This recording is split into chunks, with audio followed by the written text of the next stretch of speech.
Hello' viewers, মোৰ এটা অন্য মিনি ব্লগলৈ আপোনালোক সকলোকে মই স্বাগত জনাইছোঁ। আশা কৰোঁ আপোনালোক সকলো ভালে আছে। চ' বন্ধুসকল, আপোনালোকে বাৰু জানেনে লেণ্ডলকড কাণ্ট্ৰি মানে কি? আৰু ইউৰোপৰ কোনখন দেশত চবচে বেছিকৈ কেচল আছে? আৰু এলবে ৰিভাৰখন ইউৰোপৰ কোন দেশৰ মাজেদি পাৰ হৈ গৈছে? চেক কৰোনা কোনখন দেশৰ কাৰেঞ্চি হয়? আৰু আপোনালোকৰ যদি মোৰ নিচিনা গাড়ীৰ প্ৰেমী হয়, তেতিয়াহ'লে আমি ডেইলি লাইফত ব্যৱহাৰ কৰি থকা স্কোডা গাড়ীখননো কোনখন দেশৰ পৰা প্ৰডাকশ্যন হয়? বা আমি আমাৰ চকুহালৰ কাৰণে যি ছফ্ট লেন্স বা কণ্টেক্ট লেন্স ইউজ কৰোঁ, এই লেন্সটো ক'ত আৱিষ্কাৰ হ'ল? কিছু আইডিয়া আছেনে বাৰু? আপোনালোকে জানেনে প্ৰখ্যাত টেনিছ প্লেয়াৰ মাৰ্টিনা নৱৰাতিলোভা তেওঁ কোনখন দেশৰ পৰা বিলংছ কৰে? আৰু চেণ্ট্ৰেল ইউৰোপৰ চবতকৈ পুৰণা বিশ্ববিদ্যালয়খন কোনখন দেশত আছে?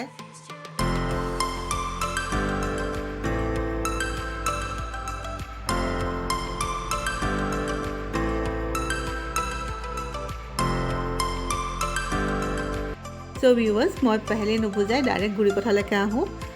এতিয়া মানে আমাৰ আদিয়াৰ গৰম বন্ধ আৰম্ভ হৈছে, আৰু গৰম বন্ধ আৰম্ভ হওঁতে ইয়াৰ মানুহবিলাকে ইফালে সিফালে ফুৰিবলৈ যায়। কিয়নো ইয়াত ল'ৰা ছোৱালীক অকল গৰম বন্ধ বা কিবা যদি তাহাঁতৰ হলিডেজ থাকে স্কুল কলেজৰ, সেইখিনি সময়তে আপোনালোকে বাচ্চাক ফুৰাবলৈ যাব পাৰিব বা ল'ৰা ছোৱালীক ফুৰাবলৈ যাব পাৰিব। আৰু নহ'বা এয়াৰপৰ্টত ধৰে, কিয় কি এওঁলোকে এলাও নকৰে যে স্কুল খুলি থকা সময়ত ল'ৰা ছোৱালীক বা বেলেগ জেগাত ট্ৰেভেল কৰে। আমাৰ তাৰ নিচিনা নহয় যে বোলে পেৰেণ্টছৰ সুবিধা হৈছে, ব'লা আমি ল'ৰা ছোৱালী স্কুল ক্ষতি কৰি পেলাই ফুৰিবলৈ যাওঁ। সেইটো ইয়াত যেনিবা নেচেল হ'ব, আৰু সেয়ে আমি বন্ধ সাপেক্ষেহে চাইহে ইফালে সিফালে ফুৰিব যাব লাগিব। আৰু এইবাৰ ভাবিছিলোঁ ইউৰোপৰ কেইখনমান ঠাই আমি এইবাৰ কমপ্লিট কৰিম এই গৰম বন্ধৰ সুযোগতে। কিন্তু এতিয়া গৰমত ইমান গৰম পৰিছে, আৰু আপোনালোকেতো জানেই যে ঠাণ্ডাটো ঠাণ্ডা বহুত বেছি, আৰু এই গৰমতো বহুত গৰমটো বিৰাট অসহ্যদায়ক হৈ পৰিছে। সেইকাৰণে পিছে আমি বাকীখন জেগালৈ যোৱাটো কেঞ্চেল কৰি পেলাই দুখন জেগাই বাছি ল'লোঁ। সেই দুখন হ'ল অষ্ট্ৰিয়া আৰু চেক ৰিপাব্লিক। দুইখনেই ইউৰোপৰ বিৰাট সুন্দৰ জেগা, চাবলগীয়া ভাল টুৰিষ্ট প্লেচ। আৰু প্ৰথমতে মই আপোনালোকক চেক ৰিপাব্লিকৰ বিষয়ে কিছু আইডিয়া দিবলৈ চেষ্টা কৰিম।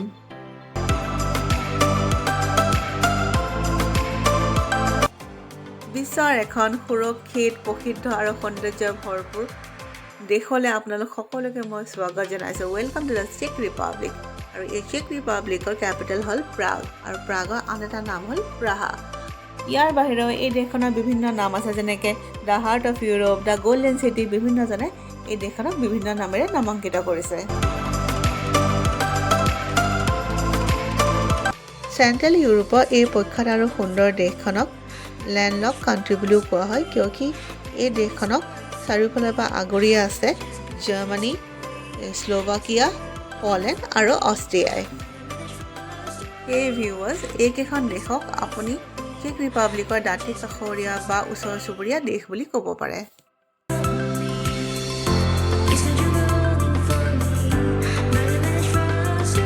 ইয়াৰ বাহিৰেও এলবে ৰিভাৰখন চেক ৰিপাব্লিক, জাৰ্মানী, পলেণ্ড আৰু অষ্ট্ৰিয়াৰ মাজেদি বৈ গৈ এই দেশকেইখনৰ ডেভেলপমেণ্টত যথেষ্ট সহায় আগবঢ়াইছে।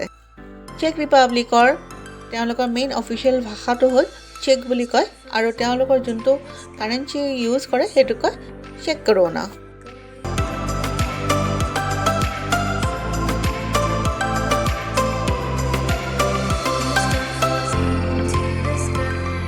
ভিউৱাৰ্ছ, এই প্ৰাগ চিটিখনক দুটা ভাগত ভাগ কৰা হৈছে, এখন অল্ড প্ৰাগ আৰু এখন নিউ প্ৰাগ। অল্ড প্ৰাগত কি আছে, তাত আপুনি বিভিন্ন ধৰণৰ কেচল দেখা পাব, গীৰ্জাঘৰ দেখা পাব, old town square, Letna park, astronomical clock, এনেকুৱা ধৰণৰ মনুমেণ্টছ বহুত দেখা পাব। আৰু নিউ প্ৰাগখনত আপুনি দেখা পাব বিভিন্ন ধৰণৰ নতুন নতুন ব্ৰেণ্ডৰ শ্ব'ৰুমবিলাক আছে, আৰু এনেকুৱা ধৰণৰ শ্ব'ৰুম আছে যিবিলাক শ্ব'ৰুমৰ নাম মই আগতে কেতিয়াও শুনা নাই। আৰু আপোনালোকে যদি কিবা এক্সপেঞ্চিভ শ্বপিং কৰিব বিচাৰে, আপোনালোকৰ কাৰণে এইটো পাৰফেক্ট এৰিয়া।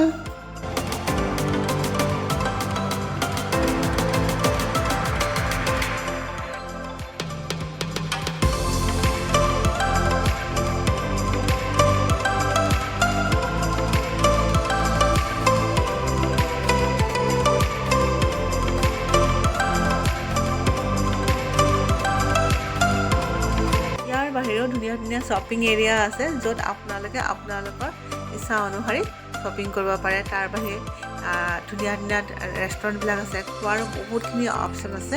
আৰু ইয়াত মানে কি হয় মই দেখিছোঁ ইয়াত পানীতকৈ বিয়েৰৰ দামটো সস্তা হয়।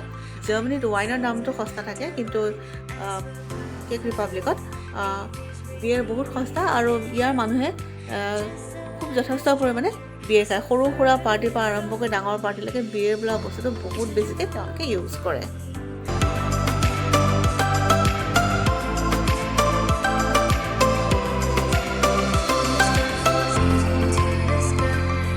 ইয়াৰ বাহিৰেও ইয়াত কেইবাটাও শ্বপিং এৰিয়া আছে, য'ত আপোনালোকে ইচ্ছা অনুসৰি শ্বপিং কৰিব পাৰিব।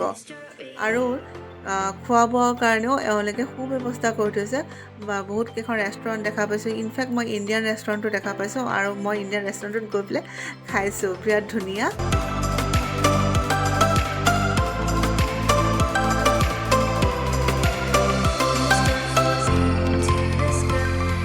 বন্ধুসকল, এইখিনিতে যদি মই আপোনালোকক সোধোঁ ইউৰোপৰ কোনখন দেশত চবতকৈ বেছি কেচল আছে, আপোনালোকে সম্ভৱতঃ ভাবিব পাৰে যে জাৰ্মানীতে চাগৈ বহুত বেছি কেচল আছে, কিন্তু এইটো নহয়।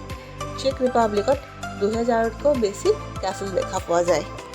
আৰু এটা কথা মই লক্ষ্য কৰিছোঁ, ইয়াৰ মানুহবিলাক খুব বেছি হেল্থ কনচিয়াছ হয় আৰু এওঁলোকৰ মনোভাৱ এনেকুৱা যেনেকৈ দেহা থাকিলেহে বেহা কৰিব পাৰি।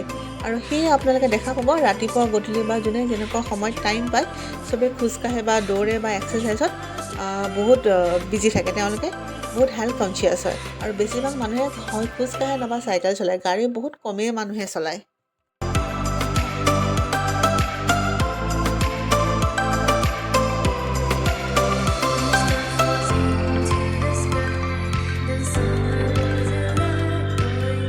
চ' ভিউৱাৰ্ছ, এইটো আছিলে মোৰ মিনি ব্লগ, কিন্তু মোৰ কথাৰ সাগৰ এতিয়ালৈকে শেষ হোৱা নাই আৰু বহুতখিনি অভিজ্ঞতা আছে মই যিখিনি আপোনালোকৰ লগত শ্বেয়াৰ কৰিবলৈ বিচাৰিছোঁ, কিন্তু সময় সীমিত। সেয়ে মই ভাবিছোঁ মোৰ ৰং জীৱন চেনেলটোৰ জৰিয়তে মই আপোনালোকৰ সন্মুখলৈ এটা দীঘল ব্লগ লৈ আহিম আৰু যাৰ দ্বাৰা আপোনালোকে এই দেশখনৰ বিষয়ে যথেষ্টখিনি আইডিয়া পাব। চ' বন্ধুসকল, আজিলৈ মই ইমানতে সামৰিছোঁ।